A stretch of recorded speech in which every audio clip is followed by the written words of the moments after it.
Le Realme GT7 Pro, voilà un téléphone qui fait couler beaucoup d'encre. Sur le papier, on nous promet un monstre de puissance. Mais dans la vraie vie, eh bien, c'est un peu plus compliqué. Alors, est-ce que c'est le tueur de haut de gamme ultime ou une promesse un peu gâchée? On va décortiquer tout ça. Franchement, cette citation d'un utilisateur sur Reddit, elle résume absolument tout.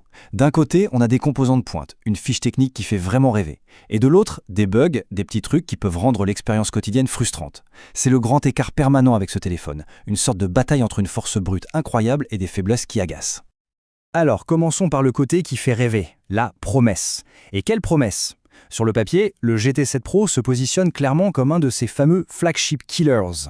Ces téléphones qui veulent tout simplement bousculer les géants du marché. Stupéfiante, oui, c'est le mot. Parce que la fiche technique qu'on va voir ne fait aucune concession, mais vraiment aucune. On est dans la performance pure et dure. Allez, accrochez-vous bien, on passe en mode bestial. C'est ici que le téléphone montre vraiment ses muscles. Et croyez-moi, c'est du lourd. Rien que ce chiffre, le score en tout, plus de 2,7 millions. Pour se faire une idée, c'est un score stratosphérique qui le place tout en haut du panier, au coude à coude avec les smartphones les plus chers qui existent. La puissance de calcul est juste monstrueuse. Et la batterie, 6500 mAh, c'est énorme. La plupart des téléphones haut de gamme y peinent à atteindre les 5000. Là, on a une promesse d'autonomie de marathonien, de quoi tenir plusieurs jours, même en l'utilisant pas mal.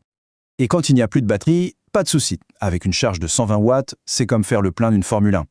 On branche, on va se faire un café, et hop, c'est reparti pour des heures et des heures. Un vrai confort au quotidien. Ce tableau, il résume un peu la fiche technique de rêve. Le processeur Snapdragon 8 Elite, c'est ce qui se fait de plus puissant en ce moment. L'écran OLED avec 6500 nits de luminosité en pic, c'est du jamais vu, c'est parfait même en plein cagnard.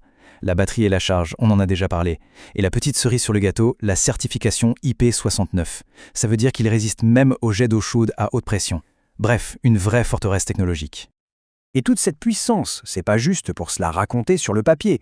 Comme le dit cet utilisateur pour les jeux, le téléphone est une machine de guerre. Les graphismes à fond, une fluidité parfaite, la promesse est tenue.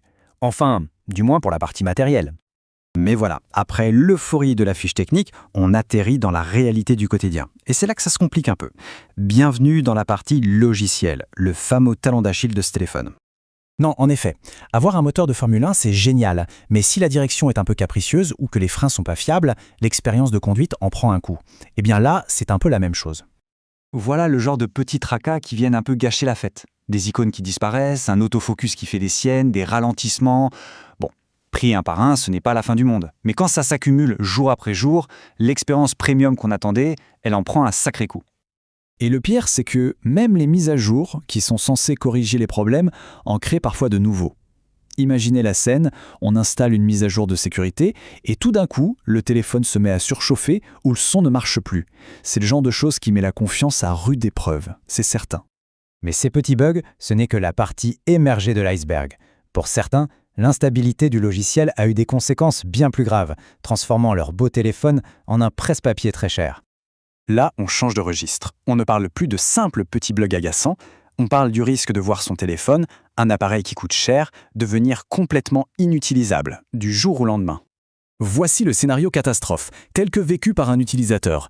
Tout commence avec une mise à jour officielle fournie par Realme. Le son lâche, puis le téléphone plante. Définitivement, il est briqué, comme on dit. Et le coup de grâce, le service client qui rejette la faute sur l'utilisateur et envoie une facture exorbitante pour la réparation. C'est le monde à l'envers. Il faut bien lire cette citation. On demande de payer le prix d'un téléphone neuf pour réparer une panne qui a été causée par une mise à jour du fabricant lui-même. C'est là que le pari devient vraiment risqué. Non seulement on peut perdre son téléphone, mais en plus on risque d'y perdre beaucoup d'argent. Bon, alors, au final, qu'est-ce qu'on retient de tout ça? Faisons le point sur les deux facettes de ce Realme GT7 Pro, histoire que chacun puisse se faire sa propre idée. Tous les dilemmes est résumé ici. D'un côté, la puissance brute, la démesure, processeur, batterie, charge, écran, tout est au top niveau. De l'autre, le manque de finition, les bugs à répétition, les mises à jour hasardeuses, un service client qui fait peur et même l'absence de certaines fonctions comme la charge sans fil. Le contraste est juste saisissant. Au final, cette métaphore de la bête en laisse, elle est parfaite.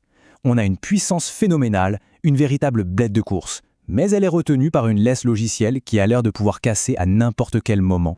La question finale, la voilà. Est-ce que les performances matérielles exceptionnelles justifient de prendre le risque d'une expérience logicielle totalement imprévisible et qui peut coûter très cher? La réponse finalement, elle dépendra de la tolérance au risque de chacun.